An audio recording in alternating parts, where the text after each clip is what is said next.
Donc, concernant cette gouvernance mondiale et ce nouvel ordre mondial, donc, nous avons cette mondialisation qui conduit à une interdépendance des économies et qui a besoin d'une gestion collective de la planète. Et la gestion collective de la planète aujourd'hui prend un rôle tout plus important que justement le renvoi aux conséquences de cette intégration économique et cette globalisation à l'anglaise, justement, c'est que ces conséquences deviennent visibles au niveau de l'environnement. Et je pense que ça, c'est une question essentielle parce que bon, l'idée de cette conférence aussi, c'est de faire un peu de futurologie, donc dire qu'est-ce qui va devenir essentiel. Vous me direz, ah, mais ça, c'est une vieille question, hein, le protocole de Kyoto, ça date pas d'aujourd'hui, la question de l'environnement aujourd'hui, c'est plus important, on fait du, j'ai le mot en anglais, shale gas, du gaz de schiste, pardon, voilà, merci. On fait du gaz de schiste aujourd'hui, même les États-Unis sont devenus maintenant un exportateur de pétrole, hein, à cause de ça, vous voyez, dans quel monde on vit. Mais la question de l'environnement va devenir essentielle dans les années qui viennent, et d'une part par la multiplication des phénomènes naturels adverses. De notre côté, je pense qu'elle va le devenir également dans le sens où les pays qui vont souffrir le plus des questions justement environnementales vont être les pays émergents ou pays du Sud. C'est-à-dire la région où vous voyez cela avec le plus de force, c'est bien entendu l'Asie du Sud-Est, hein, ce qui est quand même un récipiendaire de choix de calamités climatiques de tout type. Hein. Donc je pense que ce qui est intéressant, c'est qu'on peut, à partir de la question de l'environnement, se rendre compte qu'aujourd'hui, cette mondialisation a mutualisé en fait, une série de questions. Et ce qui est intéressant, c'est que si bien nous n'assistons pas à une coordination encore efficace au niveau des États, je pense que la question environnementale est peut-être l'exemple le plus abouti de ça, dans des pays qui n'ont pas ratifié la Convention de Kyoto, le protocole de Kyoto, des pays, des objectifs finalement qui ont été vus au rabais et qui finalement n'auront aucune incidence sur l'état du climat, même s'ils venaient à aboutir. Mais à côté des États assez inefficaces et ces structures finalement de coordination qui ne parviennent pas à résoudre ces problèmes, se mettent en place d'autres dynamiques transnationales entre justement acteurs, communautés épistémiques qui, à terme, peuvent justement propicier l'irruption du politique dans ces questions. Et je pense que c'est essentiel de se dire que cette dynamique a déjà été vue par ailleurs, donc c'est pour ça qu'on a un bon espoir de les voir aboutir dans ce temps long de la décennie qui vient. Mais clairement, ça renvoie à ce besoin d'une gouvernance mondiale. Donc la question est, peut-on parler d'une gouvernance mondiale actuelle en prenant justement la question oui, je sais, ça vous fait penser, c'est un sujet d'examen de Sciences Po d'entrée à une grande école, vous voyez, mais bon.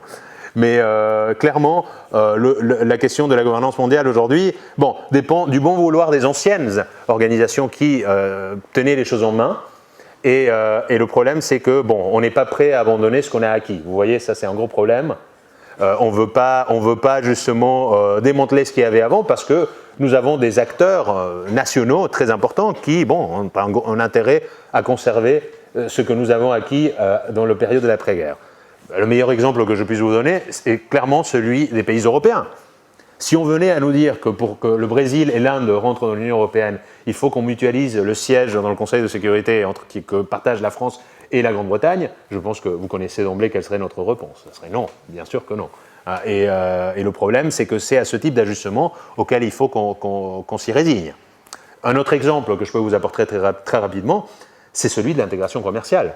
Ça, c'est un sujet sur lequel j'ai beaucoup travaillé. Et c'est intéressant parce que vous voyez que depuis 2006 jusqu'à il y a 4-5 mois, en fait, l'Organisation mondiale du commerce était un lieu où il ne se passait absolument rien. C'est-à-dire, vous me direz, oui, il se passait des choses, hein, des gens se rencontraient, vous avez des rencontres ministérielles tous les 6 mois, il y avait beaucoup d'agitation, les gens ont envie d'aller passer des vacances au lac Léman, après tout, Genève, c'est pas si mal que ça, hein, vous voyez, c'est un endroit assez plaisant, fin de compte. Mais le meilleur exemple que j'ai de ce changement et cette paralysie des institutions internationales, des organisations internationales, pardon, c'est bien entendu le fait qu'il y a 15 ans, quand vous alliez devant le siège de l'OMC, en fait, vous aviez des manifestations de 250 personnes à 300 personnes. La dernière fois que j'ai été à l'OMC, en fait, c'était il y a 6 mois, il y avait un vieux monsieur avec une pancarte, en fait, et d'ailleurs, je me sentais très mal pour ce brave homme, enfin, j'avais envie de le rejoindre dans sa plainte contre l'institution. Vous voyez comment les temps ont changé. Donc peut-être que si maintenant il relance la machine, ça va se mettre en place à nouveau. Mais Tout ça pour dire que les enceintes dans lesquelles on décidait au niveau de la planète sont devenues des instances finalement assez peu efficaces dans ce qui touche à la gouvernance de la planète. Donc là, voilà, je vous avais mis ça, FMI, Banque mondiale, j'aurais pu mettre l'OMC également. Après, vous avez au niveau, pardon, il aurait dû apparaître quelque chose, au niveau des organisations transnationales, ces organisations sont censées réguler des secteurs d'activité, bon, à nouveau, et dépendantes souvent des Nations Unies. Je pense à l'Organisation internationale du travail, je pense aussi à l'organisation coordonnant la propriété intellectuelle, le WIPO. Voilà, c'est des choses comme ça qui aujourd'hui sont également contestées. Bon, là vous avez une espèce de gros diagramme que j'aurai pas le temps de vous expliquer, je suis vraiment désolé.